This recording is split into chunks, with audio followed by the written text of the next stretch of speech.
杨震老师，《消失的她》的电影预告片剪辑师。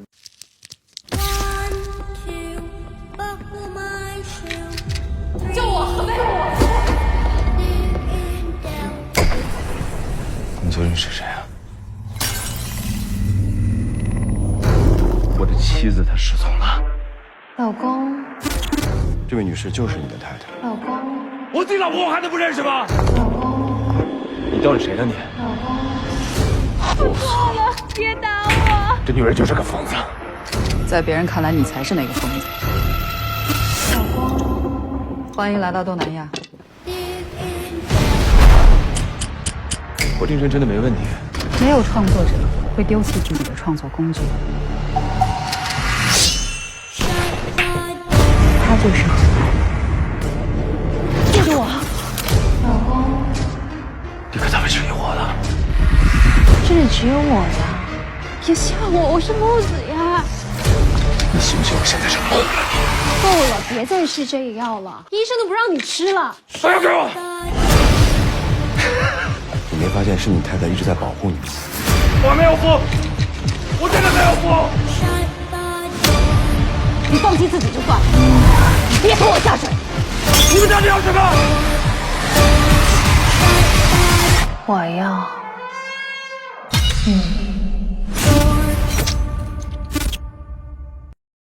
消失的她，当时这个预告片在给你们的时候，有几家公司比稿？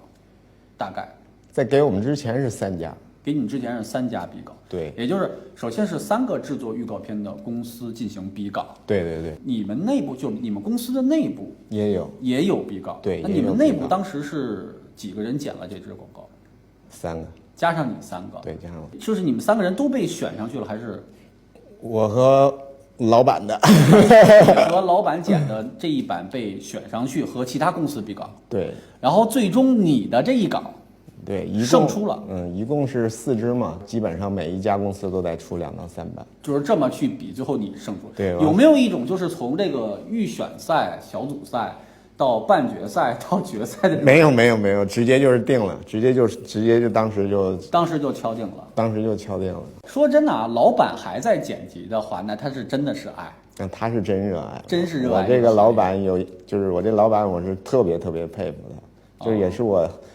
就是我跟海文老师也说过嘛，我这一路就是遇到了很多贵人，就是我这个老板也是对我来讲帮助是特别大，提升是非常大的。现在基本上是不是比较大的电影的预告都需要比稿？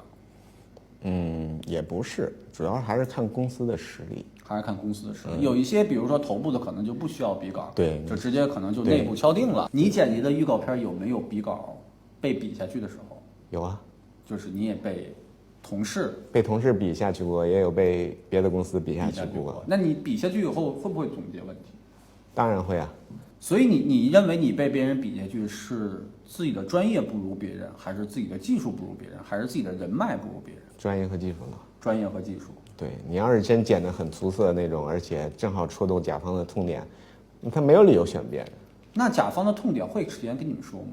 还是靠你们自己去发现？有的会说，有的不会说。一个专业剪辑师剪一支院线的电影预告，他到底要花费多少的精力去做这件事情？你拿到的素材是怎么样的？一般来说，一般有的是就是大部分都是那种精简之后的，可能是精简的第1版或者第2版的，就是成片啊，对，就是成片，不是成片，就是那种一段一段的，然后也有那种直接成片给到你的。但是他给你们的声音应该都是都带分轨，都是分轨的，就是人声、音效，对，都是分开的。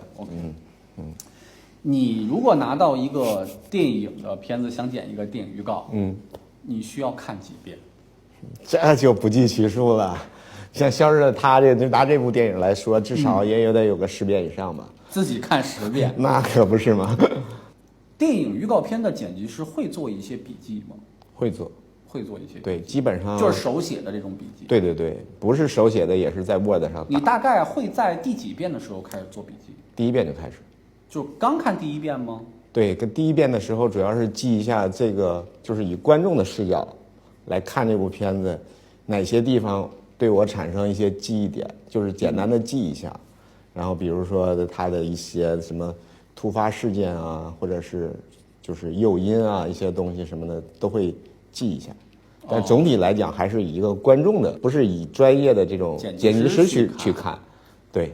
所以，那你会记的话，就是大概是先记一些，第一遍记一些结构性的东西，还是说想记一些我自己？就是纯我感兴趣的，我觉得这块情绪特别好，就是就是让我惊到了，或者是让我感觉到，哇塞，可能是有一个那种钩子之类的。对，这些行业内的管叫钩子。那你往后再看第2遍、第3遍、第4遍、第5遍的时候，还会再记吗？那个就不是记了，那个就是开始创作了。就是你在看的时候就要剪吗？不是，得看，至少得看几遍以上。反正这是我个人的工作流程啊，我至少是一个片子就是开动开剪了，至少是看3遍了。就是第1遍是视角，然后就是观众视角，然后第2遍就是那种就是调台词，第3遍就是调镜头。我这人比较笨，就不像有的同事那1遍下来基本上啥都给你整完了。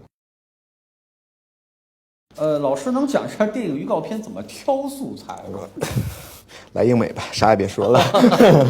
挑素材，你比如说，我举个例子啊，你看完一部这个电影，你去挑素材，第1遍挑素材的时候，有没有自己的一种方式？比如说，我就是无论我剪哪个预告片，我第1遍挑素材永远都是这些素材。我是基本上有5个固定的镜头，就是镜头类型，然后再根据片子的不同类型再去区分。比如说像那个海老师你讲那个极速车王，我这个有那种赛车性的镜头，我就会单独分出来一条，就是赛车镜头，就是赛车的主线是一条啊，不是，我说挑素材挑镜头的时候，就是赛车镜头，专门的就放到那个关键词里头，就那么挑。然后前面那几条通用的，就比如像什么空镜，那个人物对话hit 那种动作，对 hit 那种动作类型的击打类型，对击打类型的。然后还有那种情感，就是人的表情啊，对什么这些，就是情绪，哭笑那种恐惧、犹豫，就是这种表情的。然后还有一种就是那个剪预告片，这东西肯定可是主角来，有主角那种很明确的亮相镜头，比较帅的。其中的一个类别的镜头是空镜，有一些大的空镜，然后第2个类别呢，可能是一些人物的情感，就是微表情，恐惧、恐慌，或者是那种欢乐的那种的，对那种的。完了，第3个可能是像有一些击打的动作，对啊，因为它是可以做一些戛然指或者说一些这种卡点的一种动作，对，比如击打的人物动作，然后再往下的一类呢是还是有什么对话，人物的对话。人物的对话是单独拎出来的，不再挑素材，就是其实也是挑素材，但他只是挑台词。对，我一般是会把这个东西画得特别明确，因为我挑台词的时候是不开画面的。然后我这是比较隔散啊，这个我这人就比较隔散，就是因为有的时候你看画面挑素材的时候会被他当时的场景所限制住，所以你在挑选的时候是不看素材的。就是我就是挑素材，就是挑台词的时候，基本上我就是不会开着画面去挑，就是可能就是，但你肯定连着画面一起给它剪出来。对，但是就是听的时候就纯听。就是有一个同学，英美有个同学剪的那个寄生虫，他其中说一句话，就是在开篇的时候说过一句话，就是是时候该清除家里的害虫了。然后我说这句话就完全就可以用在第3段启示的中间那个断点，因为他说话当时的语气是足够支撑，就是足够支撑。假如你配一个那个人戴个草帽，就是那种一回头那种感觉。其实你是先听台词，听一下台词能给你什么样的一个感受，包括结构，都可以从台词上获取。然后在挑画面的时候，其实画面不会根据台词去挑，先进行一个刚才说的分类，对，然后再根据你挑的台词，看看怎么铺这 B 流镜头。对。杨老师去剪辑电影预告片的时候，更多是通过台词去做结构去做整个片子的结构，然后再单独的把镜头打散分类，然后再去做 B 肉的一些剪辑。电影预告片的音乐一般都肯定是要版权的嘛。对，那这个版权的形式分为几种？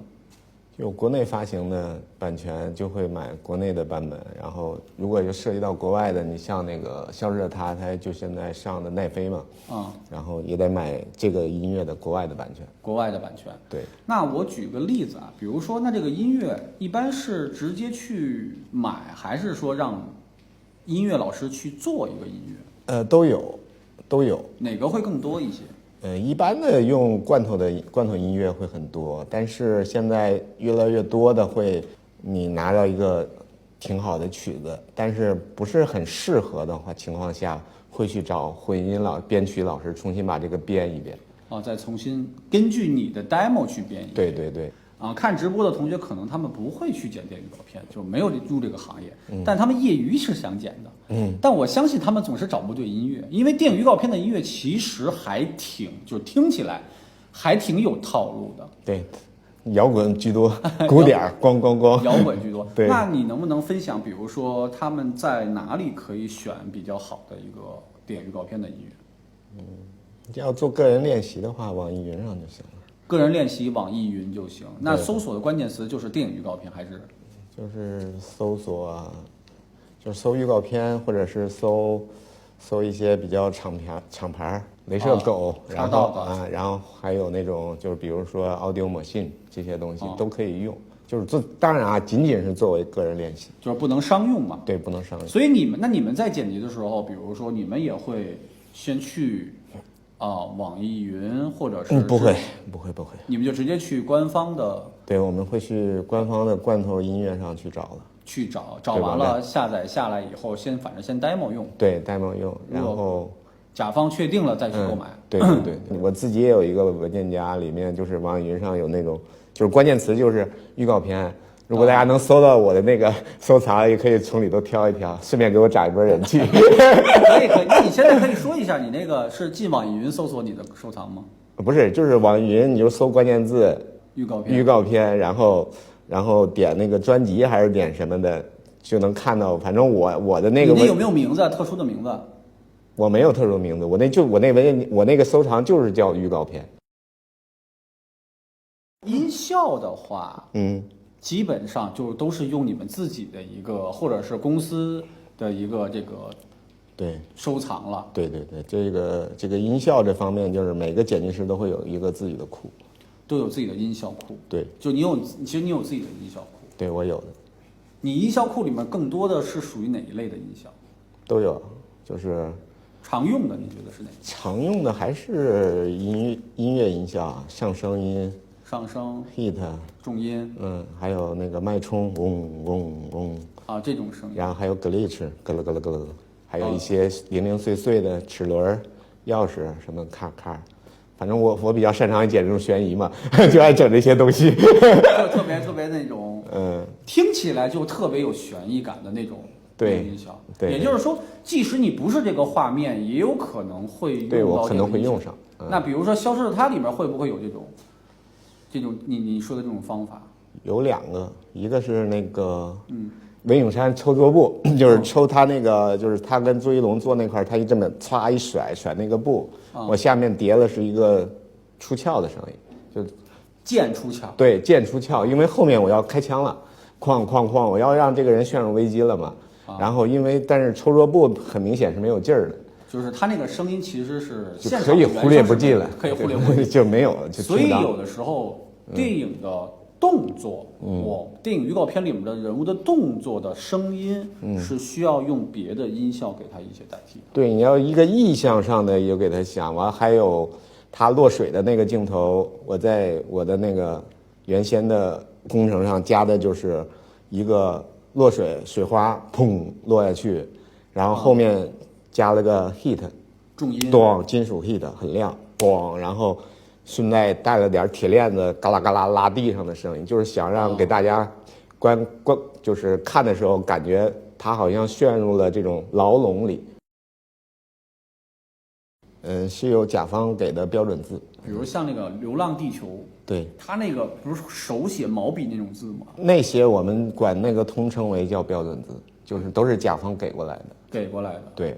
那这里面的动画呢？如果说里面有一些动画呢，那个是我们设计的，那你们自己就是我们的包装老师去设计，包装老师，因为那个就不涉及到咱们剪辑这一块了，那个是包装老师在。当然字体他们会给一些标准字体。对，他们会告诉你，甚至是他们像《流浪地球》这种大制作，基本上他那个字体是你找不着的。啊，那可能都是自己他们创作的。对他们创作过来的，然后但是也会把这东西给到这个。老师，如果说我现在找你做一个电影预告，你怎么收费？私下里一般都是在2万3万左右吧，剪一支。对，剪一支。那如果你剪的消失了，他没有出名呢，你收的钱跟那现在还一样吗？不一样，肯定不一样。因为就是如果真的有人，就是你就是接到私单了这种东西，首先他是一定认可你的这种基本功的一个状态，就是他觉得你可以剪成一个像个样的预告片。就是大家前面也在说嘛，这个预告片还是具有一定的门槛的，不是说你可能就是剪得花里胡哨就是一部好，当然也有啊这种情况。